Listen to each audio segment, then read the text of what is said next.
आप सभी का स्वागत है कार्तिक कोचिंग सेंटर में। बच्चों, आज हम क्लास 9 गति चैप्टर पढ़ेंगे। मोशन गति का सेकंड क्वेश्चन है। एनसीईआरटी अनसॉल्व क्वेश्चन कर रहे हैं हम। सेकंड क्वेश्चन क्या है, देखिए। 300 मीटर सीधे रास्ते पर जोसेफ जॉगिंग करता हुआ 2 मिनट 50 सेकंड में एक सिरे से ए से बी तक पहुंचता है। देखो, पहले आप थोड़ा सा समझ लीजिए इसको। ये सिरा ए है और ये सिरा बी है, तो ए बी दूरी है आपकी, ध्यान दीजिएगा इधर, 300 मीटर। 300 मीटर और ए बी दूरी को तय करने में बच्चों टाइम कितना लग रहा है, समय। इसको दूरी कह लो, दूरी ए बी बराबर इतना समय। इस दूरी को ए से बी तक जाने में कितना समय लग रहा है तो सबको 2 मिनट 50 सेकेंड। 2 minute 50 second. आप एक काम करो, इसको सेकंड में ही बदल दो। 2 गुना 60 प्लस 50, 120 प्लस 50 कितना हो जाएगा, 117 सेकेंड। यानी ए बी दूरी दे रखी है आपको और ए बी दूरी तय करने में समय कितना लगा वो दे रखा आपको, 170 सेकेंड लग गया। ठीक हो गया, ए से बी गया। अब घूमकर 1 मिनट में 100 मीटर पीछे बिंदु सी तक पहुंचता है। अब इसका मन करा थोड़ी देर में इसने कहा यार पीछे कोई चले जाता, तो बच्चों कहां पहुंच गए, सी पर। 100 मीटर है। अब मुझे बताओ एसी कितनी, बीसी कितना है, बोलो 100 मीटर। और एसी कितना हो जाएगा बताओ, 100 मीटर। एसी 100 कैसे होगा, यहाँ बीसी 100 है, कुल 300 है, तो एसी कितना हो जाएगा, 200 मीटर। 300 माइनस 100 यानी 200 मीटर। एसी हो गया 200 मीटर।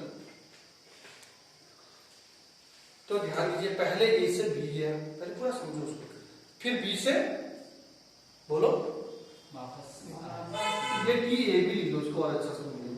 फिर टी बी सी, कितना टाइम लगा बी से सी तक आने में बताओ, 1 मिनट में। 1 मिनट में कितने सेकंड होते हैं जल्दी बताओ, 60 सेकंड होता है। ठीक है, तो जोसेफ की औसत चाल तथा औसत वेग ज्ञात कीजिए। औसत चाल का सूत्र क्या होता है बताओ जल्दी। औसत चाल बराबर क्या होता है बच्चों, कुल चली गई दूरी, कुल दूरी बटे या कुल दूरी बटे कुल समय, कुल समय। अब कितनी दूरी गया हो बताओ पहले। 300 मीटर तो पहले गया हो ए से बी, फिर दोबारा आया 100 मीटर, दूरी हो गया 300 धन 100। समय 170 सेकंड एक बार लिए उन्होंने, 60 सेकंड एक बार लिए, 170 प्लस 60। अब आपने इन दोनों को जोड़ा तो ये हो गया 400 और ये कितना हो गया बच्चों, 0 6 से 12 1 13 1 1 2, 0 से 0 कट गया, 40/23 इतना मीटर पर सेकंड। अगर आपका मन इसको डिवाइड करने को हो रहा तो आप इसको डिवाइड भी कर सकते हैं। 23 से किसमें डिवाइड करोगे, 40।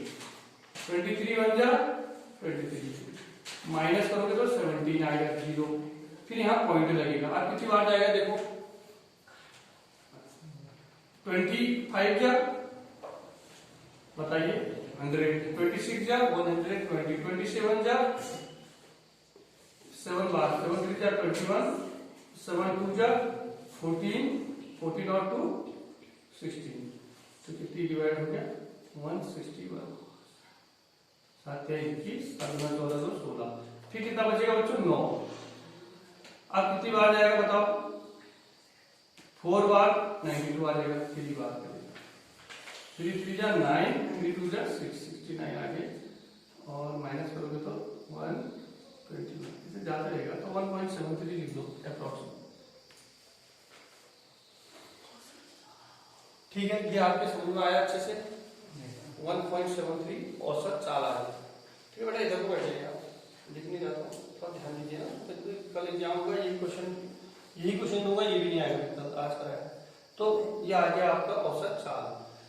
एक क्वेश्चन और है आपका, ए से बी तक। अरे इसमें इसको मिटाया, अच्छा कुल औसत चाल निकाली मैंने, ये होगी कुल औसत चाल आएगी। अभी ए टू बी कह रहा है। अब इसका कंडीशन देखी पहले इसमें, ये तो चलो कोई बात नहीं, निकालना था बट हमने निकाल दिया। कुल औसत चाल इतनी होगी वस्तु, ठीक है। हमने निकालना क्या है, औसत चाल जो किताब में है यहाँ देखेंगे, A to B, A to B क्या है ना, औसत चाल ए टू बी कह रहा है, फिर ए टू सिरे ए से सी तक, ठीक है। औसत चाल औसत वेग क्या होंगे, सिरे ए से बी तक तथा ए से सी तक। ए से बी तक बताओ पहले, औसत चाल कितनी होगी ए से बी तक, औसत चाल ए से बी तक होगी, कुल दूरी कितनी होगी बच्चों, 300। ए से बी में समय कितना लिया हमने, 170, ये डिवाइड करो, 17 बन जा 17, 13 बचा, 130 में डिवाइड करो 17 का, 17 का डिवाइड 130 में, 17 5 जा 85, 17 6 जा 102, 17 7 जा 190, 17 7 जा ये करीब 1.7 ही आ रही थी, इतना मीटर पर सेकंड औसत चाल। ए टू बी, औसत वेग क्या होगा बच्चों, अब आपको बता दूं, औसत वेग भी वही हो जाएगा, क्योंकि औसत वेग होता है विस्थापन बट्टे समय। अब एक प्रारंभिक स्थिति ए है, अंतिम स्थिति बी है, तो विस्थापन यानी कितना हो गया, 300 मीटर ही तो होगा, विस्थापन बट्टे समय, समय कितना आ गया 170, समय कितना आ गया 170, इसको काटा 30/70, वही वाला आ जाएगा 1.7 मीटर पर सेकेंड। यानी ए टू बी में औसत वेग भी उतना ही आ रहा है, औसत चाल भी उतना ही आ रहा है, पहला पार्ट। ए टू सी, ये सेकंड पार्ट हो गया बच्चों, ए टू सी, एक आंसर मैंने पहले निकाल दिया, ये सेकंड पार्ट के रहा, सिरे ए से सी तक औसत चाल, ये काम आएगा आपका सेकंड पार्ट का पहला हो गया, ठीक हो गया। फर्स्ट पार्ट ये हो गया, ध्यान दीजिए, ये सेकंड पार्ट हो गया, औसत चाल ए टू सी, क्योंकि 200 ए भी जाएगा पहले, 400 और टोटल डिस्टेंस करा डिवाइड करा ये आएगा। अब आगे है औसत वेग ए टू सी, यहां पर निकाल लेते हैं औसत वेग,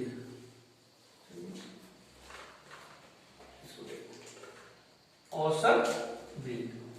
अब हम निकालते हैं बच्चों, क्या निकालते हैं, औसत वेग, कहां, ए टू सी। अब मुझे बताओ बच्चों, औसत वेग बराबर क्या होता है, विस्थापन बट्टे समय। प्रारंभिक स्थिति ए है, अंतिम स्थिति सी है, तो विस्थापन कितना हो गया ए सी 200, लेकिन समय पूरा आएगा, ए टू सी ये डायरेक्ट तो पहुंचा नहीं, पहले ए से बी पहुंचा, फिर B to C, total time कितना लिया इसने 170 प्लस 60, 170 प्लस 60, तो ये आया ऐड करके 230, 200/230, 0 से 0 बढ़ गया, 0 पॉइंट कितनी बार जाएगा बताओ, 200 में 23 का डिवाइड, बताइए 23 से 200 में डिवाइड करना है, 9 बार, 23 9 जा देख लो, 27 9 दूना 18, 18 तो 200 ज्यादा है, तो 8 बार जाएगा, कितने बार जाएगा 8 बार, 16 तो 18 184, 8 24, 23 8 जना, 8 24, 8 दूना 16 तो 18, 184, यानी 0.8, फिर आगे डिवाइड करोगे 16 बचेगा, 160 में कितनी बार आएगा, 23 का 160 में जाएगा करीब 7 बार चेक करते हैं, 7 21, 7 दूना 14, 14 तो 16, कम बार होगा, तो 0.86 आगे को आएगा, इतना मीटर पर सेकेंड। फिर से रिपीट कर देता हूँ एक बार, आप लोग अच्छे से इसको नोट करेंगे, थोड़ा इसको रिपीट कर देता हूँ ताकि थोड़ा मल्टीप्लाई डिवाइड करने की जरूरत रहेगी। ध्यान देखो, कोई एथलीट है जो सर, ध्यान दीजिए, वो ए से बी गया, ठीक हो गया, स्ट्रेट लाइन में जा रहा है A to B, A B distance कितनी दे रही है आपको 300 मीटर, और टाइम लगा रहा 2 मिनट 50 सेकंड ए बी जाने में, तो ए बी डिस्टेंस जाने में 170 सेकंड लगाया, फिर थोड़ी देर बाद घूम के बी से सी आ जा रहा है। बीसी डिस्टेंस है आपकी 100 मीटर, ठीक है, बीसी 100 मीटर है, टोटल है तुम्हारा 300, ये 100 है तो आपने एसी निकाला 200 मीटर आएगा। टीबीसी, बी से सी में जाने में कितना टाइम लगा इसने, 1 मिनट यानी 60 सेकेंड। अब मुझसे कह रहा है औसत चाल ए से बी, पहला पार्ट ये है, तो औसत चाल बराबर कुल दूरी बट्टे कुल समय। ए से बी आपको पता है कुल दूरी 300 मीटर है और कुल टाइम कितना लगाया उसने, 170 सेकेंड, मिनट को भी यहाँ सेकेंड में बदला है तो डिवाइड किया 1.7 आ गया। फिर ए टू बी औसत वेग भी निकालना है। तो बच्चों आपको पता है अगर सीधा जा रहा है तो प्रारंभिक स्थिति भी हुई, अंतिम स्थिति भी हुई, तो सेम आएगा। फिर भी मैं कह रहा हूँ कुल दूरी 300 हो गया, कुल टाइम 170, सॉल्व करके 1.7 मीटर पर सेकेंड, ये भी सेम आया। थर्ड आ गया आपका, तीसरी चीज आ गई आपकी औसत चाल ए टू सी। अब ए टू सी में बच्चों पहले समझो ए से बी गया, बी से सी गया, तो औसत चाल कुल दूरी बट्टे कुल समय। कुल दूरी पहले 300 गया, फिर 100 बैग आया, 300 धन 400 चली गया कुल दूरी। समय 170 पहले वाले में लगा, दूसरे वाले में लगा 60, दोनों को जोड़ के 230, डिवाइड करा 1.73 आ गया। फिर औसत वेग ए से सी कह रहा है, तो ए से सी में औसत वेग जो होगा वेक्टर क्वांटिटी है, विस्थापन बट्टे समय। प्रारंभिक स्थिति क्या है ए, अंतिम स्थिति सी, तो विस्थापन क्या हो जाएगा एसी, एसी डिस्टेंस होगी 200 और लेकिन टाइम तो बेटा पूरा लगा ए से बी, बी से सी, तो 230 डिवाइड करा 0.86 मीटर पर सेकेंड। ओके।